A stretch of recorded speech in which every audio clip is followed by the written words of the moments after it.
Every morning is an opportunity to connect with Jesus.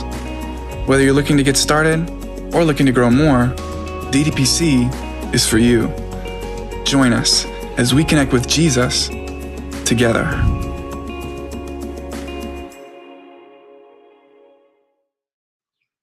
All right, good morning, everybody. Welcome to the Wednesday edition of DDPC. That is me, Daily Devotions with Pastor Chris. Well, my computer decided to start a scan this morning. How sweet is that? Right in the middle of my, our stream. So anyway, good to see you all this morning. God bless you. Hope you're having a great Wednesday morning so far. It is Wednesday, right? I don't know, man. My brain is like, I can't keep track. There's just so much going on, but I can keep track. I'm doing okay. I'm surviving. Are you surviving? I hope you are. Hope everybody's doing well today so far. This is episode, you ready for this? 947. 947. And man, what an incredible run this has been. So we are headlong into the Christmas season, whether you like it or not, or are ready or not.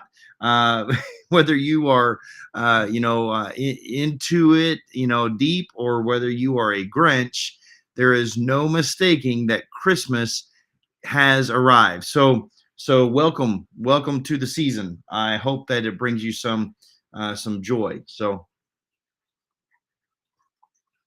some of you are, you just noticed because you're super observant and you're like, are you drinking tea this morning, Pastor Chris? And the answer to that question is proverbial yes, I am drinking tea. So here's a little truth. I just finished yesterday a 3-day cleanse. And so the cleanse demanded no coffee, but I could have black tea. So so I don't know. I love coffee though. Just haven't jumped back on. All right. Well, listen, enough about me. Let's get into today. I want to share with you guys a quick devotional, and I was kind of hanging on here. I wanted to see if Athena is on yet. I don't know. Let me look through oh yeah, there she is. Athena. I was just wondering how Tristan did with his surgery and how the little man's recovering. And so if you can just put that in the chat, that would be great. Just because I know a lot of people were praying for little Tristan. So trusting that the surgery went well and that he's healing up nicely. All right. Good morning. So, excuse me. All right. Well, let's. We're gonna dive right into this. I want to read you a passage of scripture out of the book of Luke, Gospel of Luke, chapter 17, verse 27. Now watch this. This is Jesus speaking here, and he's referencing the days of Noah. And he says, people were eating and drinking, marrying, and being given in marriage up to the day Noah entered the ark. Then the flood came. Now, I'm going to say something that's going to make some of you guys choke on your coffee this morning. We are 18 days away from Christmas Eve, right? 18 days, just over 2 weeks. I mean, Sunday will be 2 weeks. Today's Wednesday, so you got Thursday, Friday, Saturday, Sunday, 4 days. So 14 and 4 is 18. 18 days until Christmas Eve. And man, I look, when I think of that, honestly, I get so tense. And I don't always get tense this time of year, but this year I'm like, it's just like, it's the date, it's coming so fast. And I personally am so far behind. I haven't done my Christmas cards yet. That's not my fault though, because my daughter got married and we wanted to do a wedding photo, and our photographer hasn't got us a picture yet. So, but so we haven't done our Christmas cards. We haven't, I have literally done zero shopping, and literally every minute of every day is just consumed from the time I wake up till the time that I go to bed. And I'm like, and I don't see and my wife and I were talking, we're like, we literally don't have hardly any free time until the middle of February, right? Because of just all the things that are going on that are planned out and everything. And that's not all church. I mean, some of it's personal, but I'm just saying there's just something every single day. And it's like, where do we have time to, and so, then it doesn't help that it gets dark at like 4 o'clock, at night, and that makes everything seem like it's going faster too, right? I guess I need some amber tinted sunglasses to, if you were there Sunday, you understand. But anyway, there's shopping to do, there's wrapping to do, there's baking to do, there's cooking to do, there's letters to write, there's places to people to call, there's gifts to buy for Christmas. And I mean, if you're ordering on Etsy or creating something and buying it for from a mom and pop shop, or waiting for an out of stock item, you're in the red zone. Like you're probably not going to get it at this point, and it's stressful. It stresses you out. And so things I've done a lot of this stuff like in November, but it's still not done. And so my nights are full all the way, through sharing with you. But and I guess it just creates angst, and it's troubling for sure. And and that's just me being honest, because I know that that's not right, and you should not be in that position. But here's what's strange, right? Here's what's strange. Some of you love this. Like you love that. You love, like it has always blown my mind when I'm on Christmas Eve driving to the relatives' houses to go celebrate, and I see people with a tree on their car on Christmas Eve. And like a lot of people, and maybe you're one of those people, that's fine. You do you, but I'm just telling you, like for me, I don't understand that. A tree on, like, what's the point? Why even go through the trouble if you haven't, the trouble and the expense, if you've waited until the night before to go put it up? And some people are even more loony. They like to wait until Christmas Eve to go buy their gifts. And I know people that do this, and I'm like, it does not, in a world where you can shop online, that does not make sense. Like, I get it. You can't get away from work and you got a big family and you're whatever. But like on your lunch break, you can go buy gifts. You know what I mean? Like, I don't understand that, putting yourself through that rush, right? But some people love it, and it's like their thing, and they love to be busy going out there and on the hunt for the right gift and to see what's left in stock. And so it's crazy. And so for some people, when you ask them, like, what does Christmas mean to you? They're like, oh, the highlight of my life is Christmas Eve. And you come down that last minute shopping, or others will offer different reasons why they're so stressed or so rushed this evening. But many will say they just have a lot going on, but doing other things. They've had no time to shop, and now it's Christmas Eve. And so what's my point? The point in all this is that in our rush of life, especially this time of year, sometimes we're so busy being busy that we miss the message in it all, right? Jesus is warning us that in Noah's day, people were busy on the day that he showed up, right? Noah had been warning them that there was going to be a flood. And he'd been saying, look, you're welcome to join the Ark Club. Come be a part. Come on my boat, right? But they scoffed at him and they made fun of him, and people were just busy doing their own thing in the days of Noah and in the days of Lot. If you remember, in Lot's day, like Sodom and Gomorrah. And it says that they were, and so when Jesus says this, he doesn't, I mean, they were wicked. There's no question. Wickedness was running amok, but Jesus didn't even say that. He's like, for their wickedness aside, he's like, people were eating and drinking and marrying and giving to marriage and buying and selling and planting and building and and just doing life.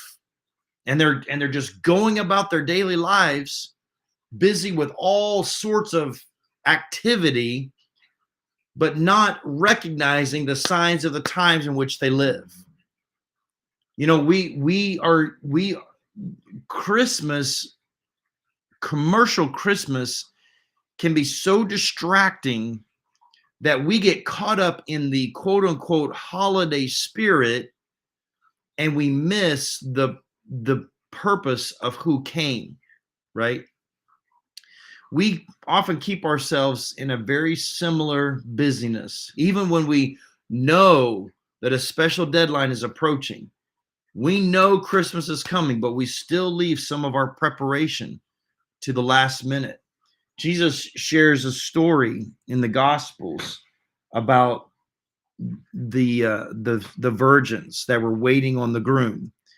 And there's a lot to this because there's a lot of custom here, a lot of Jewish custom that because he was speaking to a Jewish crowd, so they would understand this kind of a matrimony, this kind of marital ceremony that would last a week to 10 days.